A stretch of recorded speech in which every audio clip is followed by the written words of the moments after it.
What's good, YouTube? It is your boy Big Cool coming to you from Colossal Sports TV, and I am back with another video.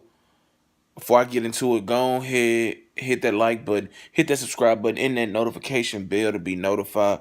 Also, I'd like to shout out my bros, 2K from the Prodigy of Boxing Talk, both from Truth and Facts Sports Talk, and CJ from the Boxing Clinic and more. They joined me earlier on a live Google Hangout. Check it out. It's in the channel down below. Great show. All those cats are very knowledgeable. And stay tuned, man. We're going to try to do this every Sunday around the same time. So look out for that. But let's get into the video. Promoter Frank Warren says that the deal between Deontay Wilder and Tyson Fury is for 50-50 split. And a lot of people that's going to hear that, they're going to be kind of shocked.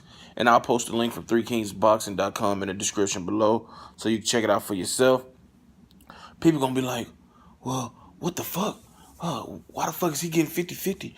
He ain't been in the ring for 3 years. He coming back fighting two motherfucker journeyman, has-been, bums, never was. And he getting a 50-50 split. You got to think, he's still the lineal heavyweight champion of the world. He took that title off of Vladimir Klitschko back in 2015, where he won a unanimous decision to win that IBF, WBO, and WBA title, WBA titles. And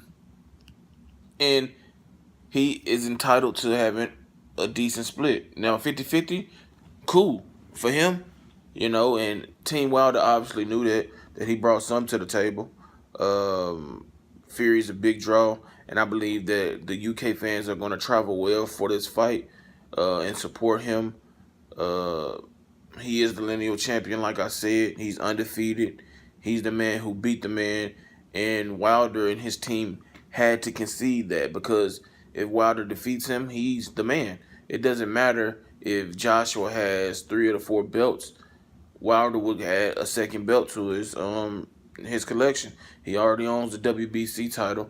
Then he would be the lineal heavyweight champion, and that will give him more of a leg to stand on in round 2 of the negotiations if he can defeat Tyson Fury. So, according to Frank Warren, negotiations went quick, smooth, easy. Both sides were real aware of what each fighter brought to the table. There was not a lot of bickering and going back and forth, and they was able to get a deal done. The only thing that's up in the air now is the location and the date of the fight. A lot of people are tabbing it to be in Las Vegas, and I think it will end up in Vegas, but it also has a chance of taking place in New York in either November. I've been hearing in November, either November 10th or the 17th, but it could possibly take place in December as well, because Frank Warren has mentioned that Josh Warrington versus Carl Frampton will happen next, and they don't want to have a clash of dates because both of those are big fights in their own right. Obviously, Fury versus Wilder is the much bigger fight. It's the heavyweight division, and you have an undefeated champion, power puncher, against an undefeated champion in the lineal guy in Tyson Fury. So you definitely don't want to have a clash and minimize the attention and the profitable revenue gain from having Frampton Warrington happen so close or on the same day. So I think that it could end up happening where Wilder Fury takes place in December, and you let Frampton Warrington happen in November, because you also got to include that Mikey Garcia is likely going to fight Errol Spence in November on pay-per-view. So, you know, a lot of things have to be, you know, hammered out and you know, put in the right order. But we do know that the fight is indeed official. Everybody is starting to come out talking about the terms, 50-50 split, you know, and everything.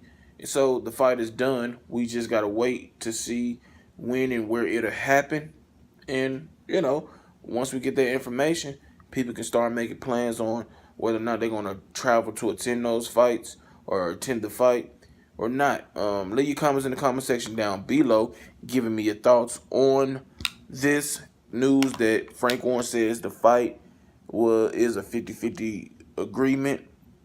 And what do you think? Are you shocked by that, or you think that's a good deal for both men? Shout out to everybody in the movement that is moving with us. Be sure to check out 3kingsboxing.com for your latest and greatest updated, unfiltered, and unbiased boxing news reported the way it should be. Until next time, I'm out. Peace.